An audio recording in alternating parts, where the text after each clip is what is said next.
Të dashur dëgjues, në tingujt e mrekullueshëm të këtij instrumentali ne hapim rubrikën Jeta sot. Ju përshëndesim shumë dhe ju falenderojmë për dëgjueshmërinë tuaj tek këtij programi Ora Mendimit tek Radio Pandora. Tema sonte tek kjo rubrikë është më të vërtet një temë që është duke prekupuar në Kosovë, mund të themi ka filluar të përshpejtohet në masë të madhe. Dhe kjo është aborti.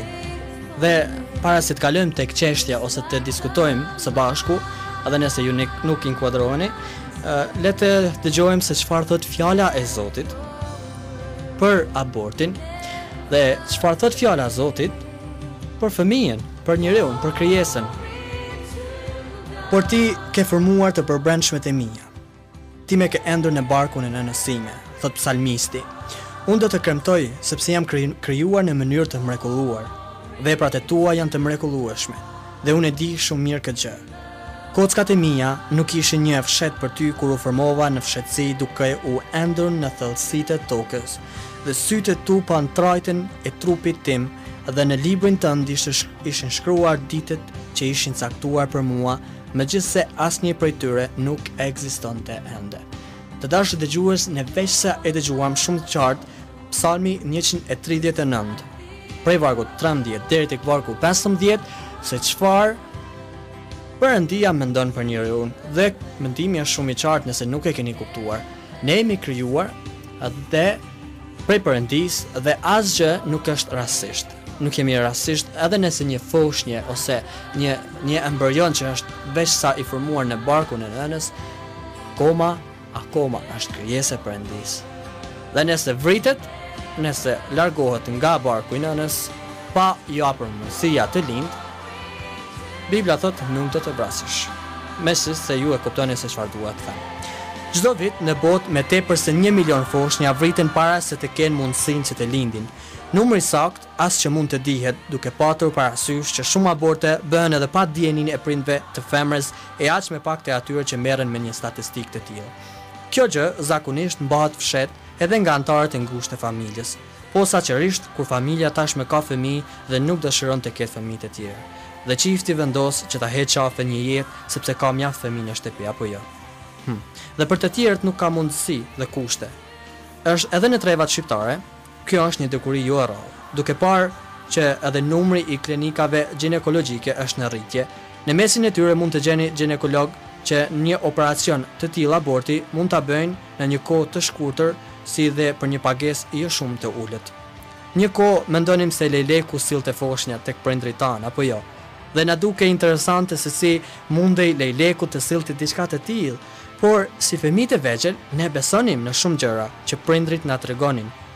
Por i dashur dëgjues, realiteti sot është ndryshe dhe ne nuk jemi më fëmijë, edhe pse do të dëshironim që lejleku të kujdesë për fëmijët që tashmë gjenden të hudhur diku në mbeturina. Lejleku i tregimit të prindërve tanë ishte më i mëshirshëm se njerëzit e ditëve të sotme, që dëgjojnë për abortin, që bëjnë aborte dhe ja provojnë ato me heshtjen e tyre, se paku lejleku i sillte foshnjat të gjalla në jetën tonë. Në një marsh të organizuar kundër abortit, kishin dalë disa grupe liberale dhe feministe, në të cilat janë për të drejtat e femrave që bëjnë çfarë të duan, si me trupin e tyre, ashtu edhe në atë gjë që kishin brenda tyre, domethënë foshnjën që ishte në javat e para të shvillimit. Por duke kundërshtuar njerëzit që marshonin në qytetin me pankarta të mëdha mbi të cilat shkruhej Yes to life, që do të thotë po jetës, dhe No to death, që do të thotë jo vdekjes, ata u ballafaquan edhe me një plakat në të cilin shkruhej I'm glad your mother did not abort you. Gëzohem që nëna jote nuk të ka abortuar ty. Ishte një fjalë me shumë vend apo jo. I drejtohej atyre njerëzve që ishin për të drejtën e abortit. Ata kundërshtonin jetën, të dashur dëgjues, ndoshta edhe ju kundërshtoni jetën, edhe pse ata jetonin vetë, edhe nëse ti jeton vetë, ti kundërshton jetën e dikujt tjetër. Kundërshtonin të drejtën e miliona foshnjeve që nga barku i nënës nuk kishin mundësi të thonin jo. Perëndia thot që ai na jep formë në barkun e nënave tona, atë mas të patrajt të trupit ton, që zhvillohet dhe bëhet një krijesë mrekullueshme. Perëndia jep formën e bukur dhe në të vendos një frymë të jetës. Perëndia i cakton edhe ditët e asaj foshnje para se ajo të lindë. Po për fat të keq, njeriu, atë që zhytën në mëkat, vendos të vras atë pa i dhënë rastin që ajo foshnjë t'i shijoj ato ditë që Perëndia ka caktuar për të.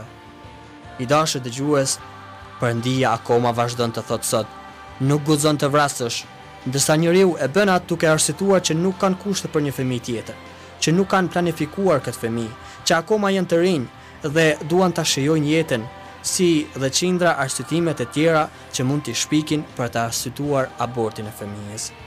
Por në emrin e atyre që nuk patën mundësi të shijojnë këtë jetë, numri të cilëve është bërë shumë më i madh se viktimat e luftrave, tërmeteve, fatkeqësive natyrore, kërkojmë sërish nga ata që kanë pushtetin të vendosin për një gjë të tillë që të mos vrasin foshnjat e tyre.